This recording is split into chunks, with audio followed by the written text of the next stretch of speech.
Hello, everyone. Thank you for joining the webinar today.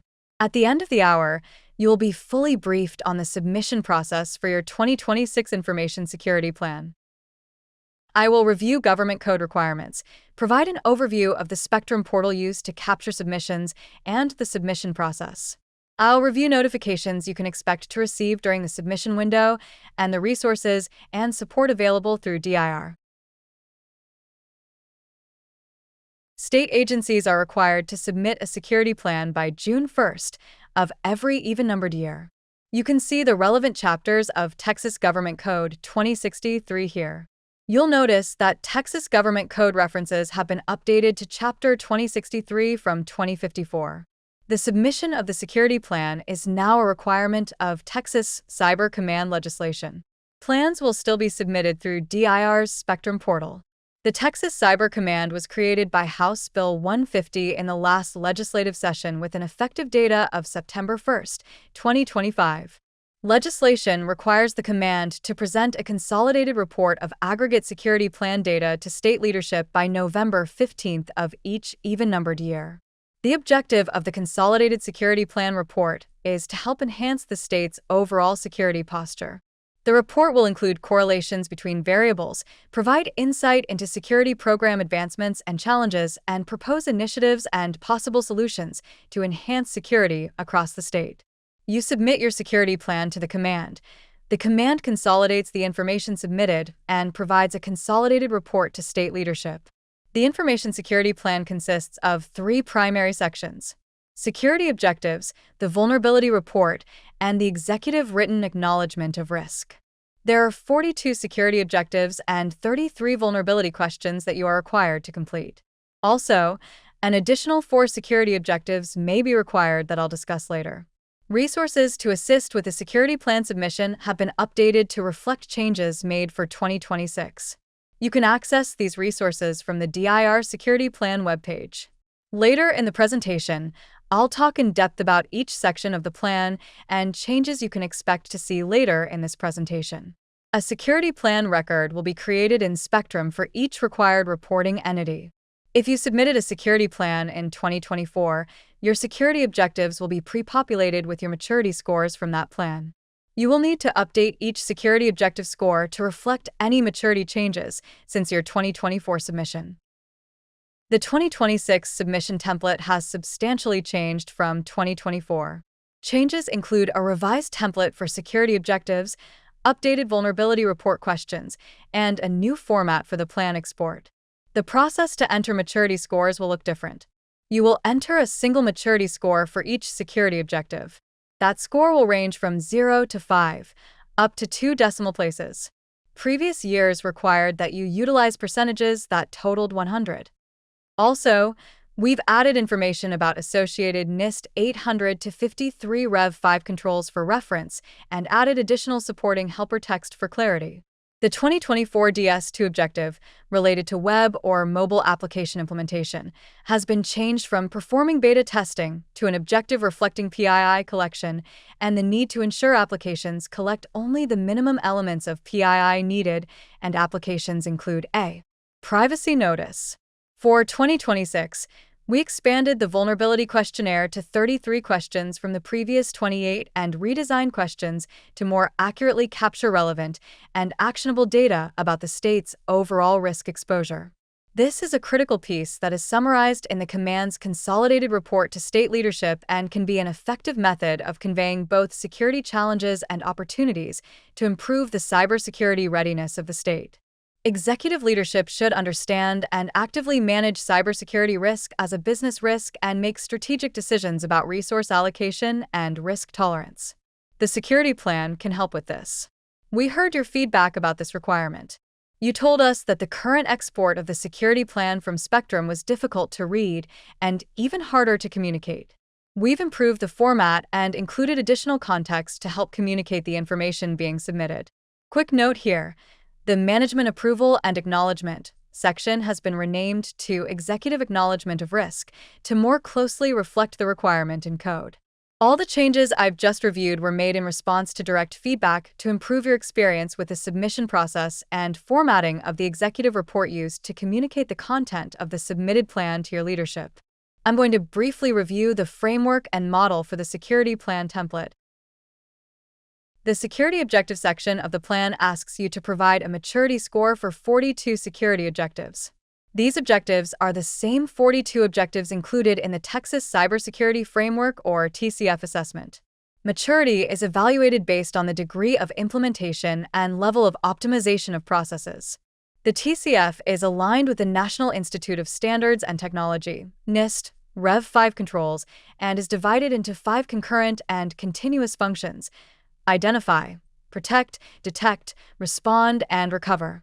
Each functional area contains specific security control objectives to help organizations identify, assess, and manage cybersecurity risks in their environment. I've included a link here to the controls crosswalk. The crosswalk includes mapping of NIST, TCF, HIPAA, and other control sets to the Security Controls Standard set. Now that we have reviewed the framework, let's review the model. The maturity model is a key part of the TCF. It uses a scale of 5 levels to rate the maturity of security controls within a functional area. Level 0 equates to non-existent, whereas a 5 equates to optimized. The model is displayed in several areas for you to reference while submitting your plan. It can be found on the Security Plan Template Overall Record page and on each Security Objective page. Your maturity for a security objective may and often will fall between 2 maturity levels. For example, your organization has a consistent and documented overall approach, but you do not regularly measure compliance against the documented policy. DIR encourages agencies to strive for a minimum maturity level of 3, which is a defined level. The defined level means your agency has a documented, detailed approach to meeting the objective and regularly measure its compliance. The framework ensures that security plans are consistent, and the model provides a method to benchmark capabilities at a point in time and identify specific goals and actions to achieve a higher level of security maturity over time. Before we dive in with the security plan submission, I want to review the portal you will use to submit your plan. We call it Spectrum because the statewide portal for enterprise cybersecurity threat, risk, and incident management is too long. You can access the Spectrum portal directly through the Archer link on this slide or by logging into your Texas Digital Identity Solution or TDS account. If prompted, select SSO authentication via TDIS. This will take you to the TDS login page to complete the login process. I want to mention here that if you have not already set up multiple authentication methods, I recommend adding additional methods as you must have at least 2, and in FY26, email as authentication will be removed as an acceptable method. If you have any questions or encounter technical issues while you are entering your plan, please open a support request in the portal using the support request link in the top navigation section, or email the GRC team at grc@dir.texas.com. I know not all of you use the portal often, so here are some Spectrum navigation tips that I've found useful. First tip, save often. Second, do not use your browser functions to navigate in Spectrum records, especially the back button. This could cause you to lose your place without saving your most recent actions. Spectrum provides all the navigation tools you will need while submitting your security plan. Use the X in the top right corner to close an opened record. Make sure you are in edit mode to edit an open record. To view all fields within a record, you must be in edit mode. When in view mode, you may not see all options within the record because of page load defaults. Using the Save button will update and reload the record. Save and Close will do just that. Save any changes and close the record. Clicking on the Save icon will do a quick save. The up arrow opens the export dialog box. The multi-prong icon allows you to share the record or report you are currently in if the individual you are sharing with has an active account and the correct permissions. And clicking on the ellipses will provide more options related to the record you are in. You can see what each icon does by hovering over it.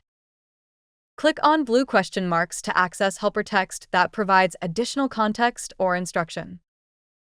Clicking View All, where you see it will reload the page with additional fields or list options.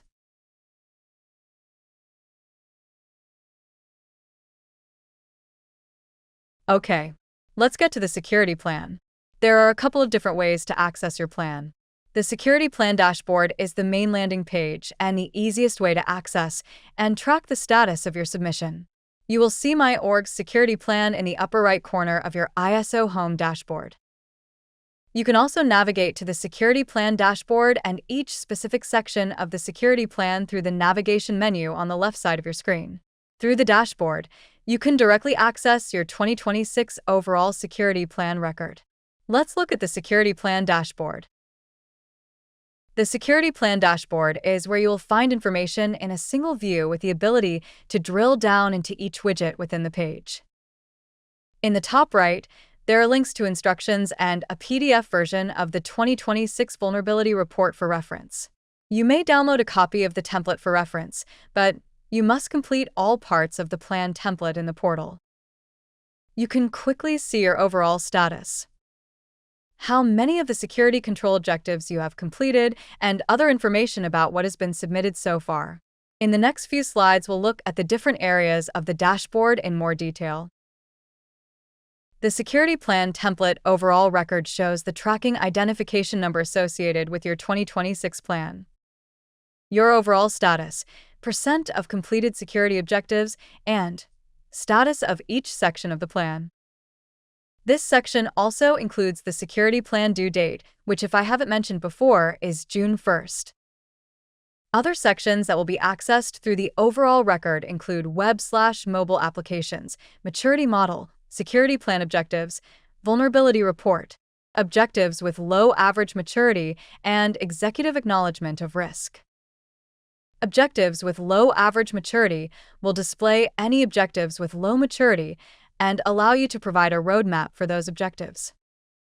When you first open your 2026 Security Plan template overall record, check the Submitter field.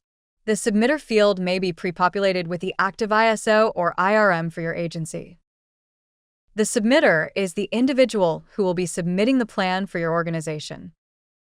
To delegate access for completing the plan to another user, select the ellipses next to the Delegate Access field and choose the name of the individual who will be completing the plan for your organization. You may delegate to as many individuals as you need. If that individual user cannot be found, they may need to be added to Spectrum. That can be done by having either the ISO or IRM submit a support request to have an account created with the appropriate access for that person. You can complete the security plan objectives and vulnerability report in any order, but the executive acknowledgement must be the last thing done before submission. Let's review each section in more depth. We're going to start with security objectives. The requirements for submitting a security plan, including the elements of the plan, remains unchanged. As in previous reporting years, state agencies will provide a maturity score for 42 security objectives, identify challenges faced when implementing those security objectives, and identify any roadmap activities required to improve the security program maturity in each area. There is a widget on the Security Plan dashboard where you can access the Security Plan Objectives section of the overall Security Plan record by clicking on the tracking ID for a specific security objective. Select an individual control by clicking on the hyperlinked tracking ID for a specific objective. Selecting the hyperlinked tracking ID will take you to the Security Objective page. In the Security Plan Objective page, you notice that only the first 15 security objectives are displayed within the Security Plan template overall record. To view all 42 objectives, select View All in the right-hand corner, and the page will reload showing all objectives. Again, selecting the hyperlink tracking ID will take you to the Security Objective page. Within each individual security objective page, there are several sections. The General Information section contains details about the security objective, including its definition. You will also see a graphic of the maturity model here. This has been set with a default of Expand Row for easy reference. I've collapsed it for the slide. Below these, You will see collapsed sections for associated controls, maturity score, relevant controls, challenges to implementation, and roadmap. For each security objective, we have included the associated NIST Special Publication 800-53 Rev 5 controls. The NIST controls are included only as a reference. If you have had an assessment from another third party and not a TCF assessment provided through DIR or the command, then you may need to refer to those controls along with the maturity model to assist you in assigning a maturity score. You will enter a score in the maturity score section. Your score will reflect your maturity for that control using the maturity scale from 0 to 5. Where 0 is non-existent and 5 is optimized, keep in mind that your score may and often will fall between maturity levels. If your organization submitted a 2024 security plan, the 2024 reported score will be pre-populated. You will need to update each objective to reflect the current maturity score. The Relevant Control Activities in Place section is where a summary of the relevant activities that the agency has taken to improve the maturity should be noted. For example, you may have replaced legacy systems with systems that support the implementation of MFA. That's a perfect thing to note here.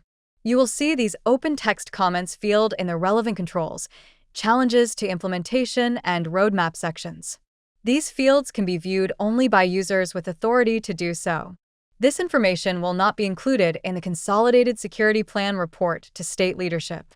This additional information, if included, serves as supporting detail for your agency only. After assessing the maturity of the objective, the organization should select and describe any challenges they face when implementing that objective. Question 33 on the Vulnerability Questionnaire asks about challenges to overall vulnerability management. At that level, the answer may very well be all of the above. The Challenges to Implementation section here allows you to more closely associate a specific challenge to a specific security objective. Challenges to Implementation is a required field. There is a comment section here also for details you may wish to include as reference about that specific security objective. You can attach documentation that supports those identified challenges by clicking on the Add New link. The previous example may be reversed here. You may be challenged by legacy systems that are not compatible with or support the implementation of MFA. The Roadmap section is where you will assign a priority, start and end dates, and select a status for roadmap activities related to maturing that security objective. Roadmap status is a required field. The Roadmap open text field allows you to provide a description or details about any plans to improve the maturity of an objective. You can attach any documentation regarding planned activities for improvement by clicking Add New. This open text field can be viewed only by users with authority to do so. This information will not be included in the Consolidated Security Plan report provided to state leadership. To confirm the completion of your review for each security objective, return to the General Information section at the top of the Security Objective page. Select Security Objective Review Completed to mark the security objective as complete. This will update the objective review status and automatically save and close the record. If you receive an error message when attempting to mark a security objective review as completed, it is an indication that you have not completed all required fields. The error message will direct you to any required fields you may have missed.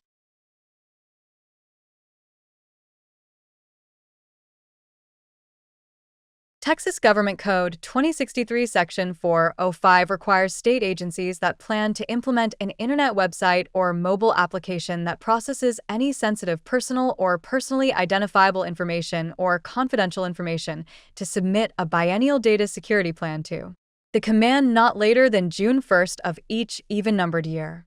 We include this as part of the plan for compliance purposes. You will see questions related to this at the top of the Web and Mobile Application section. If the answer to either of the first two questions is yes, then 4 additional security objectives will be created. A yes answer to question 1 or 2 will prompt an additional question asking if you are interested in leveraging DHR's Managed Security Service Program for assistance in penetration tests for those applications. If you answer yes, DIR will contact you with information about how to request that assistance. The additional objectives will be created within 15 minutes and appear on your dashboard and in the Security Objectives section of your 2026 plan. There is an open text field where you should enter information about plans to establish plan beta testing for the website or application you plan to implement. There's been some confusion in the past about how many controls are included in the security plan. I'd like to try to provide some clarification. There are 42 security objectives in the security plan template. Those 42 objectives align with the TCF. These 4 additional security objectives related only to web or mobile applications are independent of the TCF and have been given unique control IDs of DS1 through DS4. These 4 controls will not be included in your organization's average maturity score. That score will be based only on the 42 objectives in alignment with the TCF.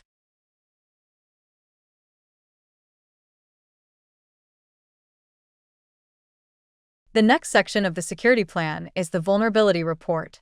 The Vulnerability Report questionnaire helps the command standardize reporting and derive general insights regarding the identification and treatment of vulnerabilities. Government Code 2063 Section 303B requires agency information security officers to prepare or have prepared a report assessing the extent to which the organization's information resources and data are vulnerable to unauthorized access or harm. To create a vulnerability report, go to your 2026 Security Plan Template Overall Record and scroll down until you see the Vulnerability Report section. In the right corner, select Add New. A screen will pop up asking for your organization number. Select the ellipses to open a dialog box where you will find your organization number. Finally, select Apply to create your vulnerability report. It is critical that the vulnerability report is created in this way so it will be correctly associated with your agency's 2026 security plan. In the Vulnerability Report section, you must have a name in the submitter field. This should be the same name as the submitter you assigned in the overall record. Use the ellipses to select a submitter. You may also use the Delegate Access field to select a user to answer vulnerability questions. Select the user by clicking on the ellipses and finding that user. Again, if you do not see the name of the person you wish to delegate access to, the ISO or IRM will need to submit a support request to have an account created for that individual user. The vulnerability report consists of 33 questions and is included as part of the security plan submission to assist agencies in complying with Texas Government Code 2063 Section 303 that we looked at earlier when introducing the 3 parts that make up the security plan. The questionnaire contains high-level questions concerning the organization's vulnerability management practices to collect information about the extent to which agencies' electronically stored information is vulnerable. A key is provided for questions that ask about the maturity of an organization's vulnerability management practices. Select the answer that most accurately reflects your organization's practices.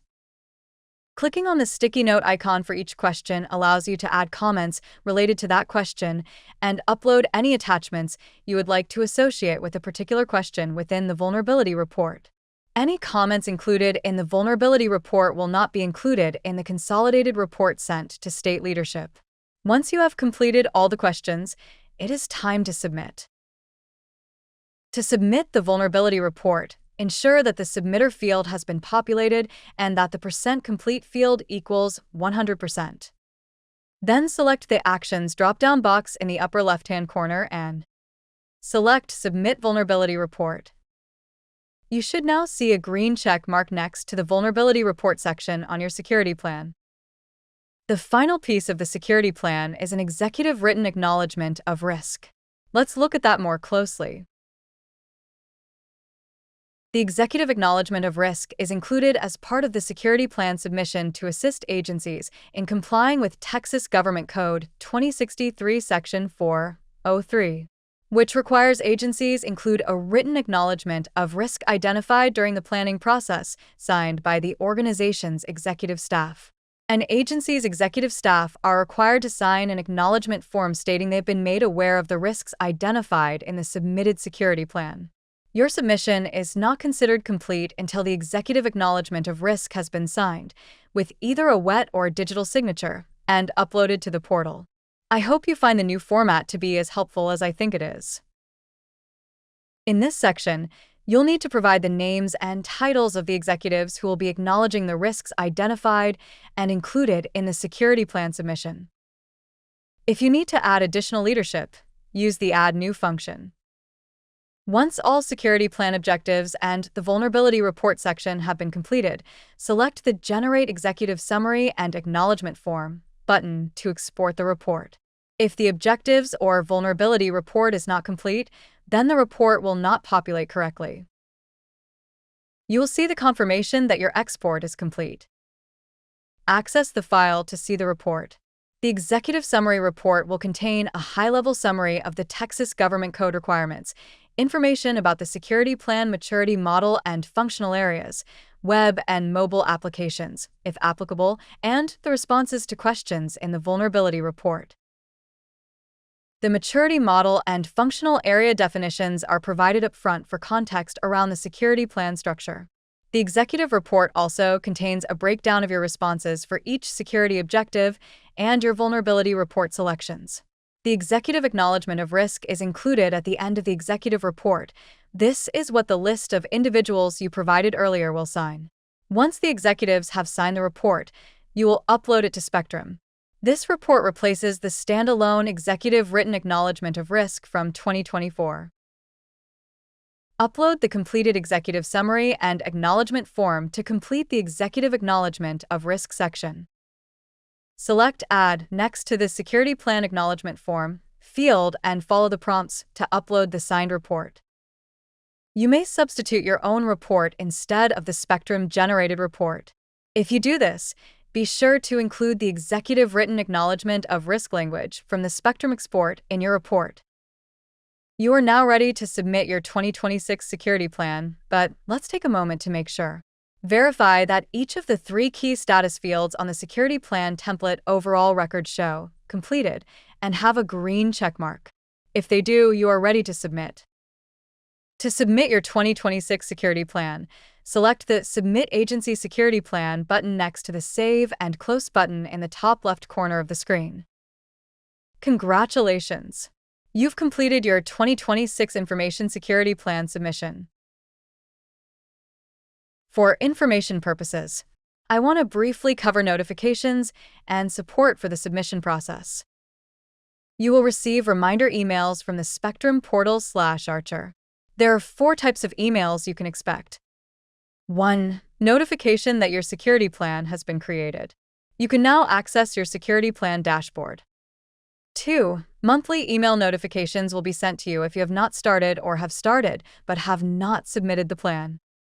3. Beginning in May, if you have not completed your submission, you will receive weekly reminder emails. 4. You will also receive a final notice before June 1st that your plan is due. This is an example of a notification. It highlights the relevant Texas Government Code and provides a status for the 3 primary sections of your plan. The resources have been posted on the Information Security Plan webpage. You can access instructions for completing the security plan, see the TCF controls and definitions, and the vulnerability report questions. We will also provide a recorded version of this webinar on YouTube for on-demand access. Please contact DIR if you have any questions regarding the Information Security Plan or if you need assistance with Spectrum.